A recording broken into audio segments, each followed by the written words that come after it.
Selamat hari Minggu Bapak, Ibu, dan Saudara, anggota jemaat dan simpatisan GKI Banyuwangi. Kita berjumpa lagi dalam program Santapan Rohani GKI Banyuwangi. Senang rasanya dapat bertemu dengan Bapak, Ibu, dan Saudara pada hari ini, Minggu tanggal 5 Juli 2020. Hari ini kita akan bersama-sama merenungkan tema Jangan Terus Menentang. Pembacaan firman Tuhan diambil dari Matius pasal 11 ayat 16 sampai dengan 19, dilanjutkan ayat 25 sampai dengan 30. Tapi sebelum kita bersama-sama merenungkan firman Tuhan, kita mau mengambil waktu untuk mempersiapkan hati dan pikiran kita di dalam doa. Kita berdoa. Bapa kami yang di surga, kami mengucap syukur untuk pemeliharaan-Mu di sepanjang kehidupan kami. Kalau saat ini Tuhan, kami mau bersama-sama merenungkan kebenaran firman-Mu. Kiranya Engkau menuntun kami untuk dapat menjadi umat yang turut akan kehendak-Mu, menuruti kebenaran firman-Mu. Ajar kami Tuhan untuk terus hidup di dalam iman percaya kami kepadamu.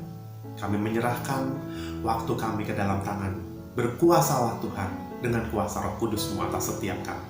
Di dalam nama Tuhan Yesus Kristus kami berdoa. Amin.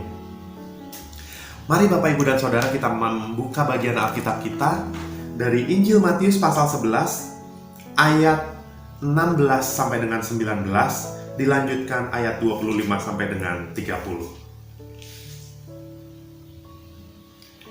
Dengan apakah akan kuumpamakan angkatan ini?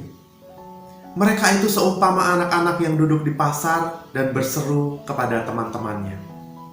Kami meniup seruling bagimu, tetapi kamu tidak menari. Kami menyanyikan kidung duka, tetapi kamu tidak berkabung. Karena Yohanes datang, ia tidak makan dan tidak minum. Dan mereka berkata, ia kerasukan setan. Kemudian Anak Manusia datang, ia makan dan minum. Dan mereka berkata, lihatlah, ia seorang pelahap dan peminum, sahabat pemungut cukai dan orang berdosa. Tetapi hikmat Allah dibenarkan oleh perbuatannya. Pada waktu itu berkatalah Yesus, aku bersyukur kepadamu Bapa, Tuhan langit dan bumi, karena semuanya itu Engkau sembunyikan bagi orang bijak dan orang pandai, tetapi Engkau nyatakan kepada orang kecil. Ya Bapa, itulah yang berkenan kepadamu.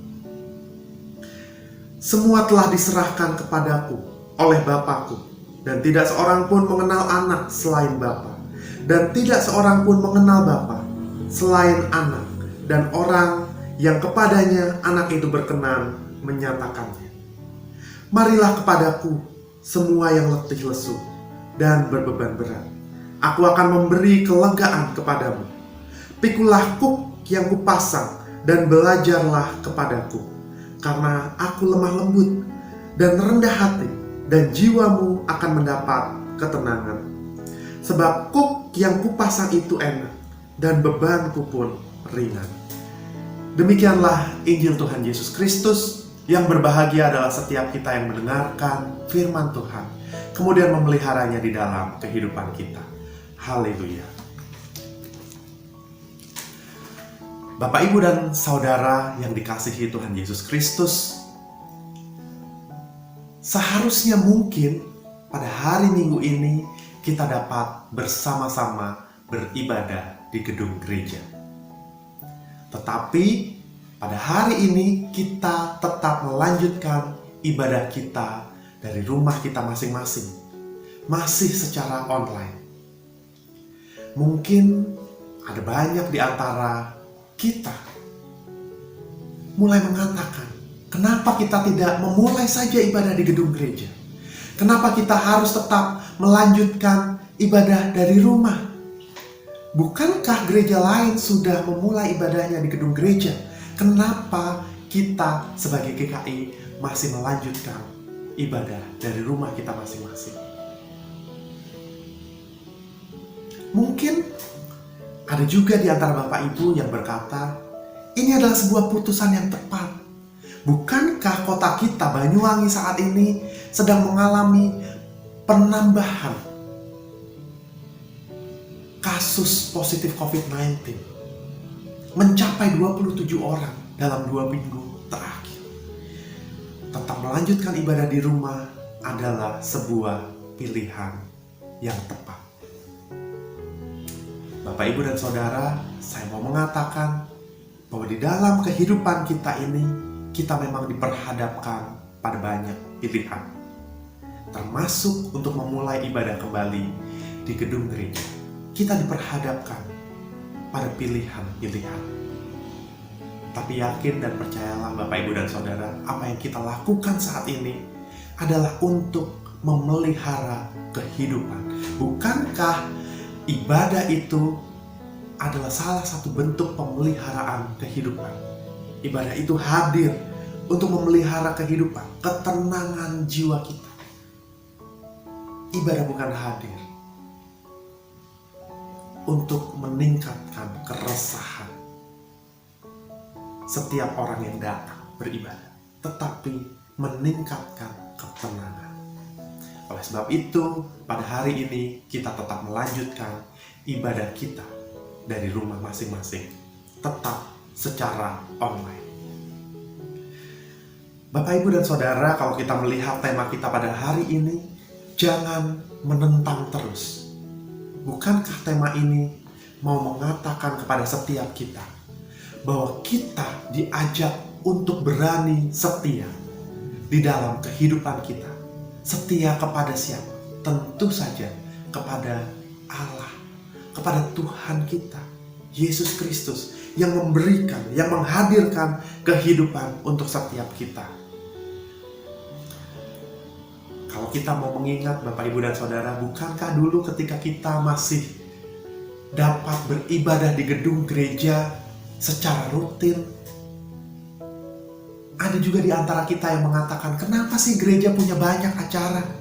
Kenapa sih gereja acaranya padat? Saya ini orang yang sibuk, saya ini harus mengerjakan pekerjaan-pekerjaan lain. Tapi kenapa gereja punya banyak banget acara sehingga saya mengalami kesulitan?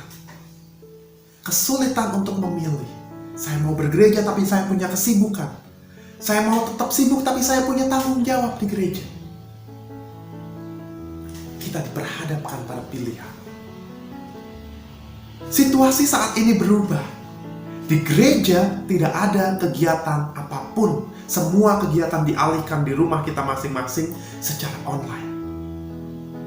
Lalu di antara kita mengatakan, kenapa sih gereja gak ada kegiatan sama sekali? Saya ini rindu untuk ke gereja. Saya ini rindu berjumpa dengan Tuhan dan umatnya di gereja. Dalam situasi saat ini, saya mau mengatakan, bukankah kita selalu punya pilihan, Bapak, Ibu, dan Saudara? Hari ini, melalui tema jangan terus menentang, kita juga diperhadapkan pada pilihan-pilihan. Pilihan untuk turut serta dalam rencana Tuhan yang Tuhan hadirkan dalam situasi yang sulit ini, atau kita mau terus komplain. Yang sebenarnya komplain atau menentang itu sudah kita lakukan sejak dulu, apapun situasinya. Mari kita perhatikan di dalam pembacaan firman Tuhan tadi.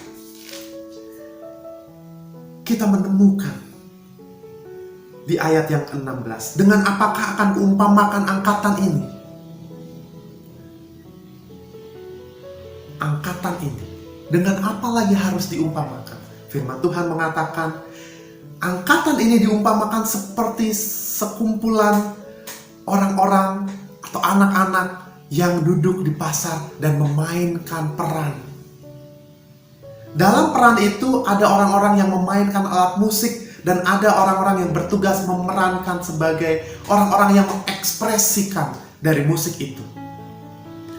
Ketika orang-orang yang berperan memainkan alat-alat musik ini memainkan lagu-lagu yang riang, tetapi pemeran yang memainkan peran untuk menari tidak meresponnya. Ketika dimainkan lagu duka, pemeran yang memainkan peran yang menari dan berduka juga tidak meresponnya. Lalu dengan apa? Kalau ada orang-orang yang tidak memerankan perannya masing-masing, bagaimana sebuah pertunjukan, sebuah permainan yang dilakukan oleh anak-anak di pasar ini dapat berjalan dengan baik? Tentu tidak bisa. Bukankah dalam hidup kita saat ini, kita juga diajak untuk mengambil peran kita masing-masing? Sebagai siapa kita?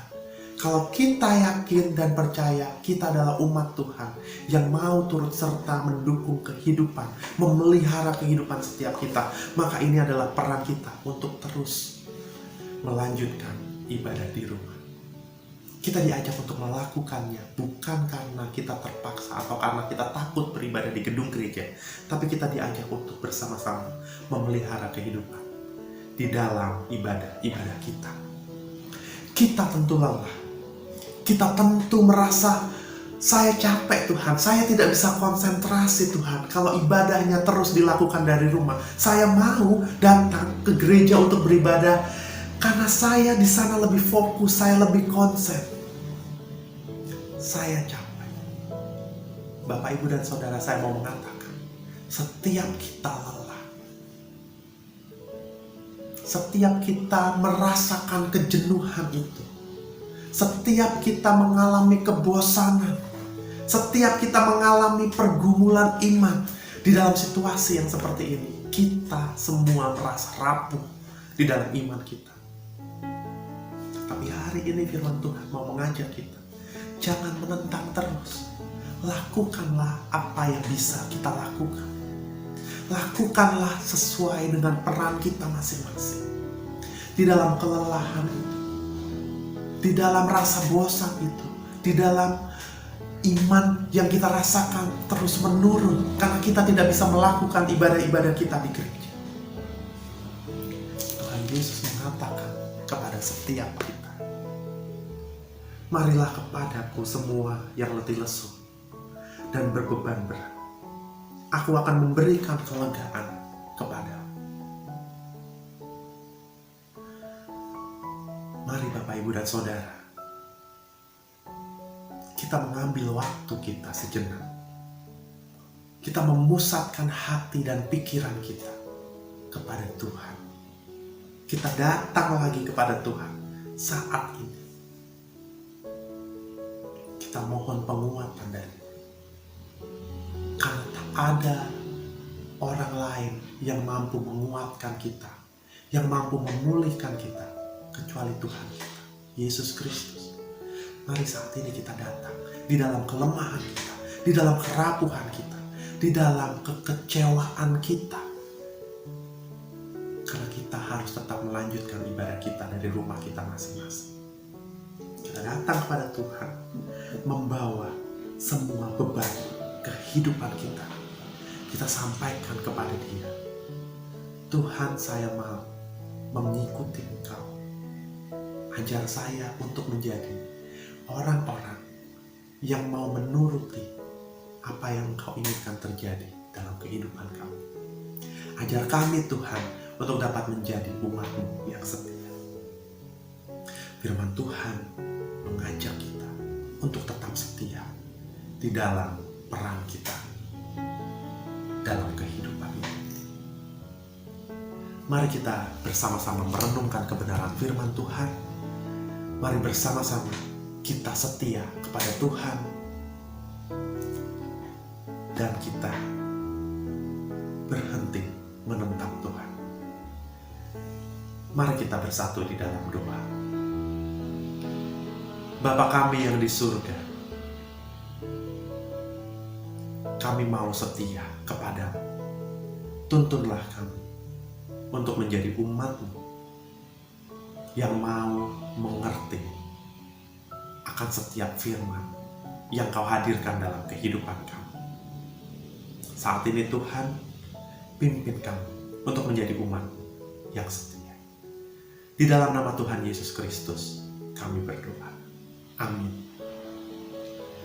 Selamat hari Minggu Bapak, Ibu, dan Saudara. Selamat merenungkan firman Tuhan di dalam kehidupan kita masing-masing. Sampai jumpa. Tuhan Yesus memberkati.